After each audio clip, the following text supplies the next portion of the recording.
Now, welcome back. The time is 6 minutes past 8, and you're still tuned in to Salam Media, your home of humanitarian journalism, with me, Salailo Makwidire. Today, with all that's been happening across the world, I think it just makes sense that we start a bit closer to home, right here in Mozambique, where the inauguration of Daniel Chapo as the country's fifth president has sparked significant controversy. Protest claims of electoral irregularities and a heavy-handed security crackdown have marred what should have been a moment of national unity. With at least 300 lives lost in post-election violence and calls for reconciliation growing louder than ever, Mozambique's road ahead appears fraught with challenges. And joining us this morning to unpack the implications of Chapo's presidency and the socio-political dynamics at play is Professor Adriano Nuvunga. He's the director at the Center for Democracy and Development. Professor, thank you so much for joining us. Always a pleasure having you here on Salam Media. Good morning. Good morning. Thank you for having me. The pleasure is all ours. I think first and foremost, let's talk about the inauguration of incoming President Daniel Chapo. He emphasized unity and reconciliation during his inauguration speech. From your perspective, how realistic are these goals given the current political climate, number one? And secondly, what did you make of just the general mood and the proceedings of his inauguration? Let's start from the mood and the proceedings. I think this was a low-key inauguration. Not a shining event that we used to see in this country and throughout Africa when it is inaugurations. It was an event by invitation for a small number of people, few people from the region attending, only President Ramaphosa and few other leaders from the region. In a highly militarized context. In fact, 8 people were shot dead yesterday by the police. Many people tried to attend the event, but they were stopped because they did not have an invitation. So it sounded like a wedding where you can only go by invitation. So it was a low-key, not an event up to the standards that we have seen. And in fact, it was like that because it is against the will of the people. This event, this inauguration, was at odds with the will of the people, was against the will of the people. But of course, as a country, we need a president, and he was inaugurated yesterday. As you rightly say, he promised so many things. Like many African leaders do. They promise so many things. You asked whether he can deliver that, considering the context. I would say that there are 2 important aspects to be taken into consideration. Number one is the immediate context. He is seen as not a legitimate president, coming from a fraudulent election. But remember, Mozambique's elections have since been fraudulent. The only election was free and fair was the democracy founding in 1994. All following elections were fraudulent, but the magnitude of the fraud was such that this time it made the people to say, no, enough is enough. And who are these people? These are the young people. The young people that were born after the end of the war, the social medias, the Facebookers that have nothing to do with the narrative of the liberation struggle. These people, they want jobs. They want opportunities, which are not there because the country is collapsing. So this is one important aspect to be considered. The second one is the fact that Mr. Venancio Mondlane is out there and he's calling, that he's saying he's the president, he will lead the country, and then he will present on Friday the his 100 days plan of governance.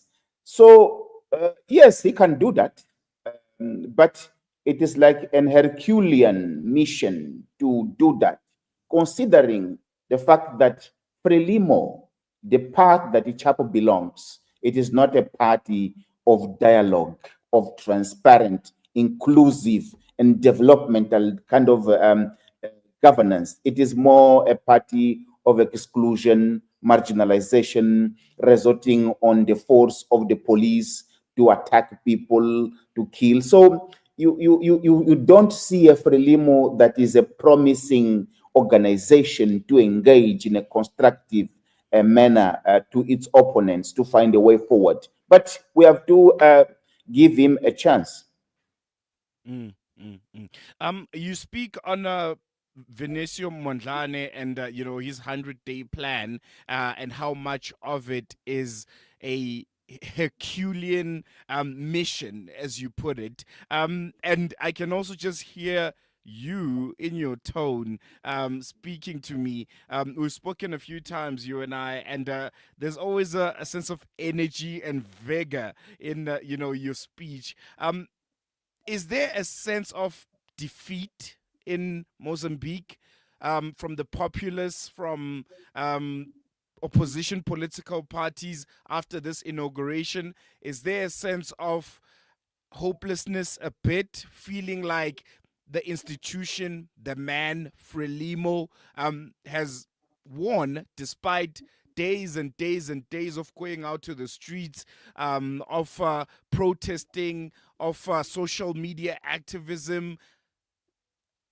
I might be wrong, but is there that sense of feeling a bit hard There is done? a bit, there is a bit of it. There is a bit of it. You are right.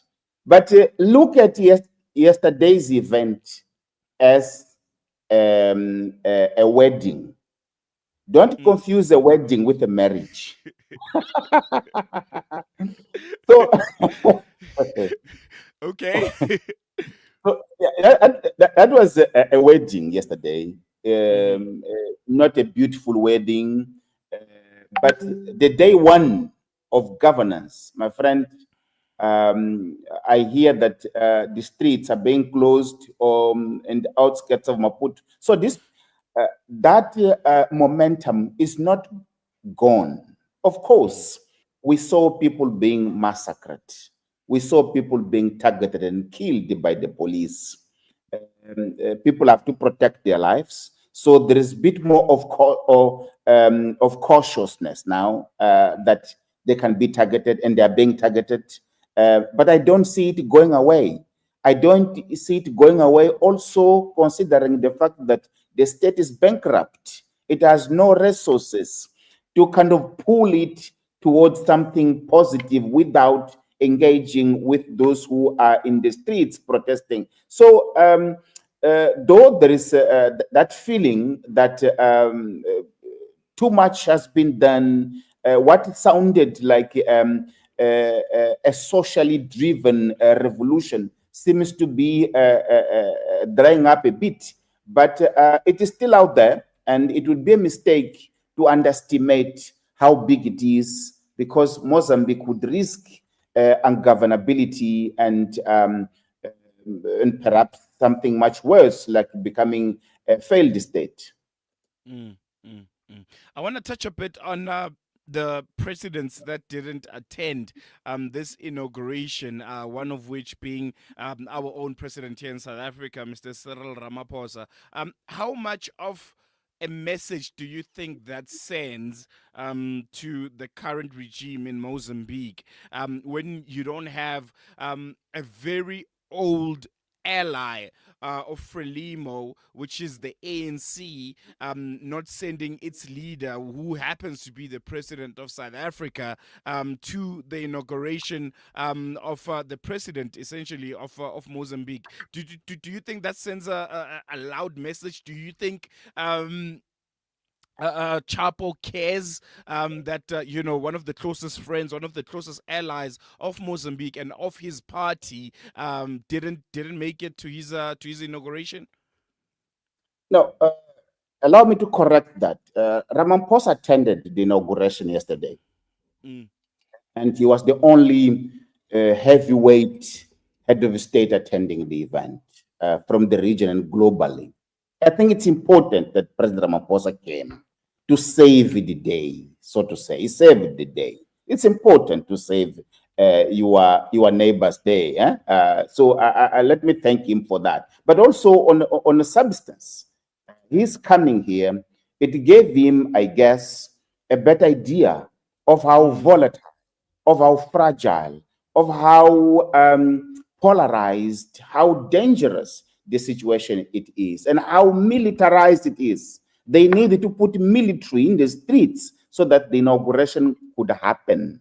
So it was not for the protection of the dignitaries, it was for the event itself to happen. Because they were fearing that the people in the communities, they would storm it. So that might have given him the sense of how severe the situation it is, and perhaps now he will take it more seriously, trying to protect his own country by helping Mozambique not to fail. Definitely. I want to come back to Venancio Mondlane and where to next for him from here and his return to Mozambique a week ago.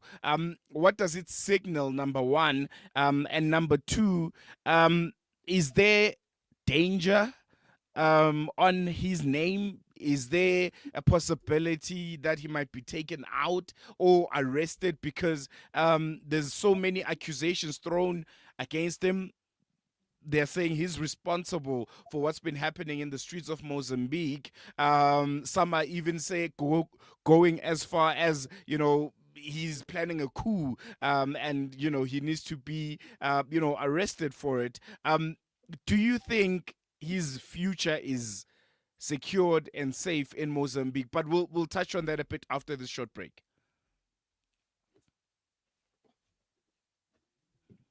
Day by day.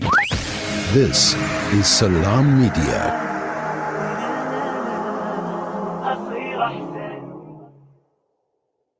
You South African, of course. You anxious about the future.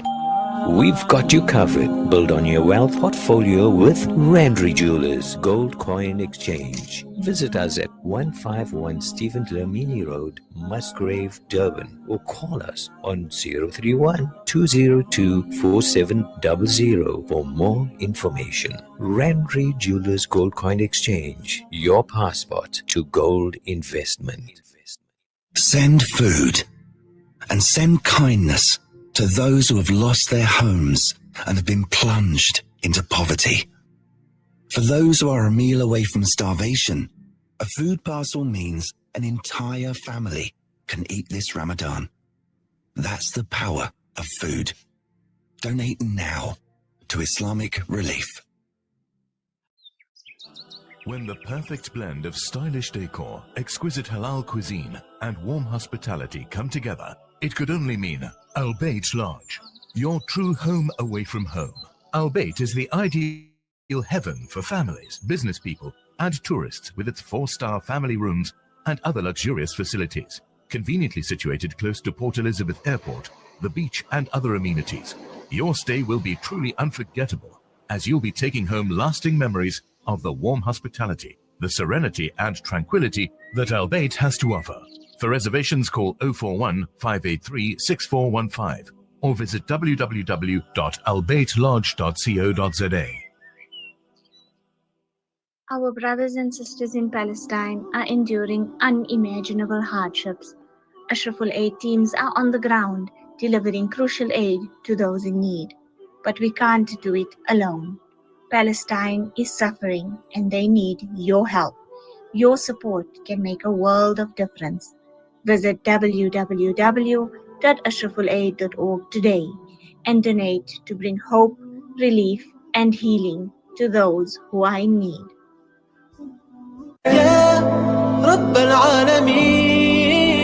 Listen to something fresh. Listen to Salam Media, your humanitarian broadcaster.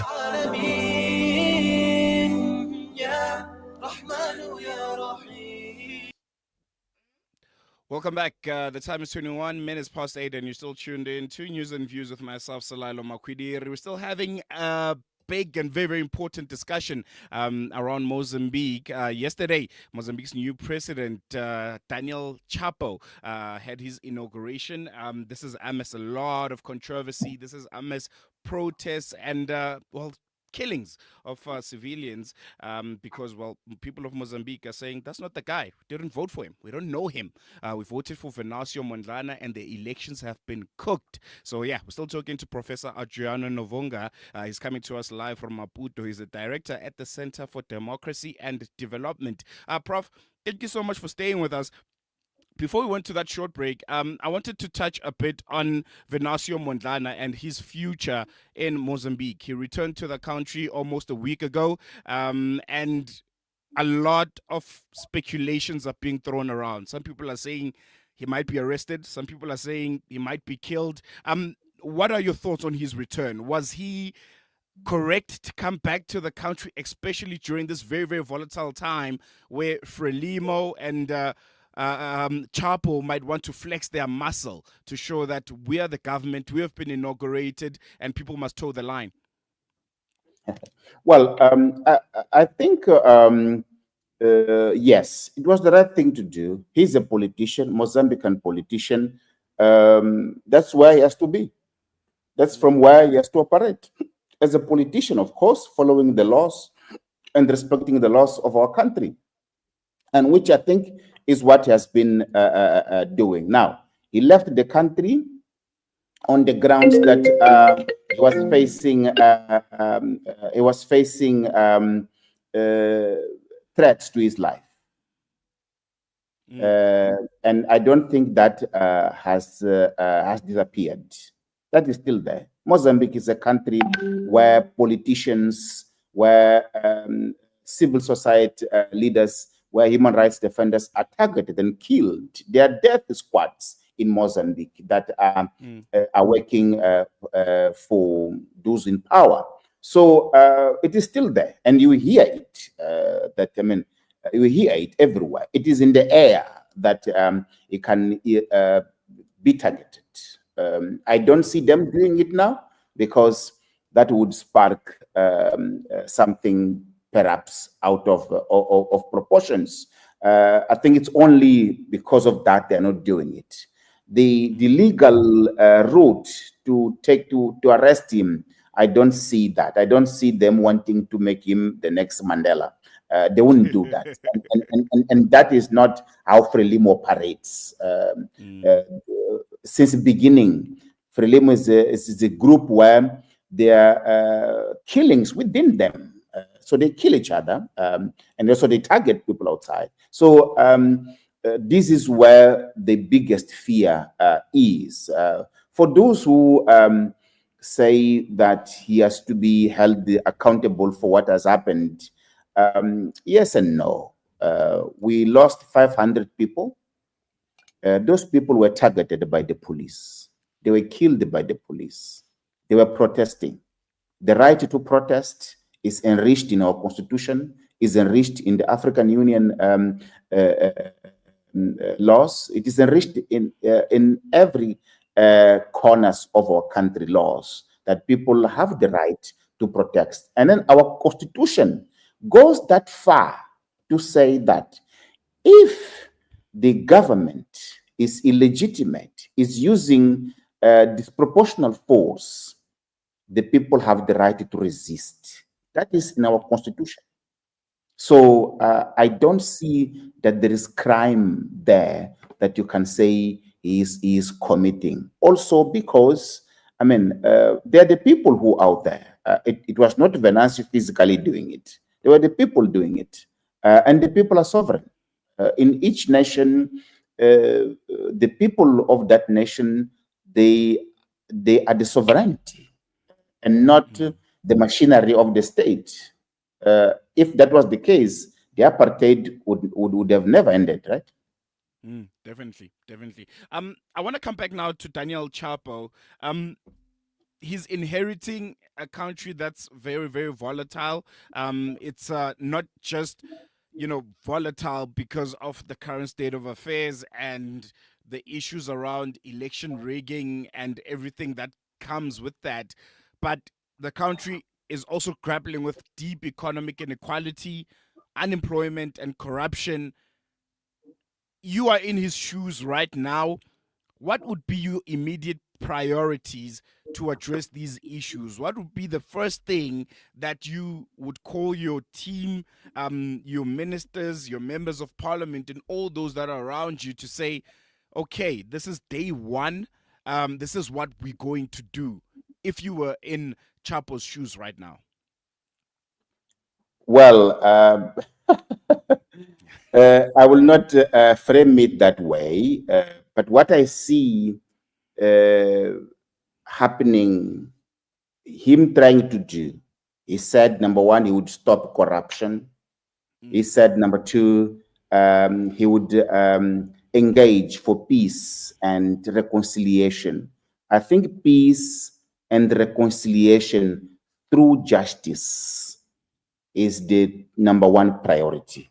People are being killed, people are losing their lives because they are death squads.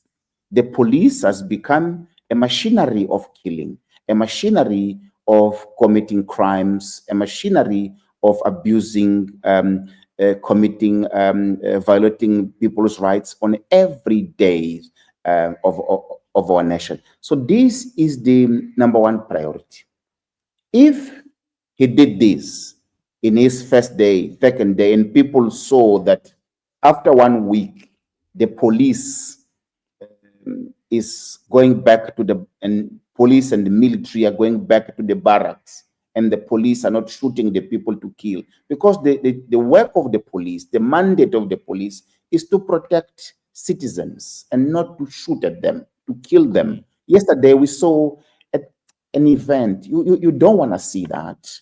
100 meters away from where Chap was being inaugurated, a police slapped the lady. She was standing, just slapped her. She was beaten. Like, how can you beat a woman? She was selling something. How can you beat her? She's she's an ordinary citizen. She was there. She was trying to sell vendor streets, selling things to feed her children because the economy is broken, and the police is there beating up people. So this must be stopped.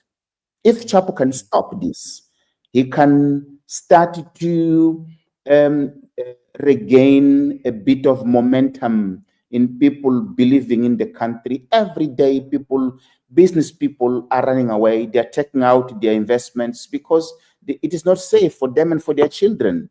It is the police's target. So stop this thing of a state being a machinery of repression, a machinery of killing, a machinery of attacking citizens, a machinery of killings. The state, it has to be an entity where lives are protected, freedoms are protected, rights are protected, so that investors, they can come and make investments, create jobs, so that you can start to collect revenue to pay the functioning of the state, but also you can start to have young people starting to enjoy their lives, building families, and consolidating our democracy and social cohesion. Only this, it can gain him a bit of respect and emerging to be the leader and a statesman.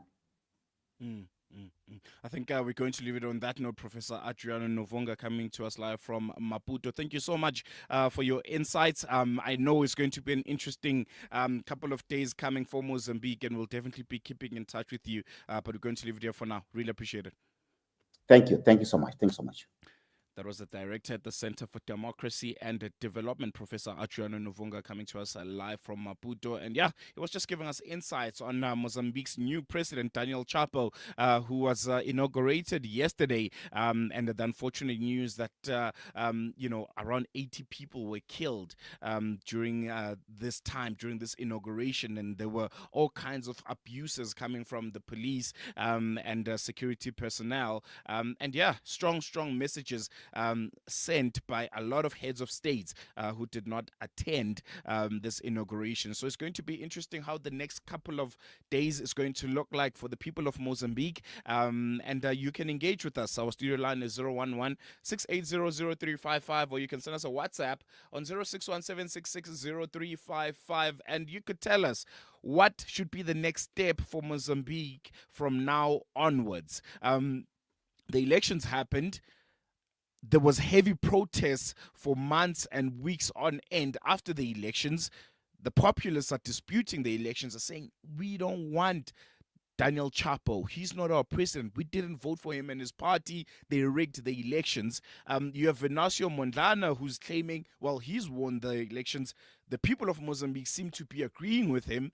And he's saying, well, he's the head of state, and he'll be announcing his 100-day plan in a few days. So what steps do you think Mozambique should be taking from now onwards? And what role do you think South Africa should be playing? Because Mozambique is one of our closest friends. We share a border with them. We share people-to-people relationships that go even beyond just international relations, but go as far as families on both sides of the fences of the borders. So we are deeply intertwined with Mozambique, and in one way or the other, we have to be involved in this conflict, and we have to play a major role, because a collapse of Mozambique disintegrating into chaos, oh, trust me, South Africa is going to feel the consequences of that. So yeah, it's going to be really interesting times ahead. We're going to take a quick break, and when we come back, we'll be focusing on Palestine. We all know the news yesterday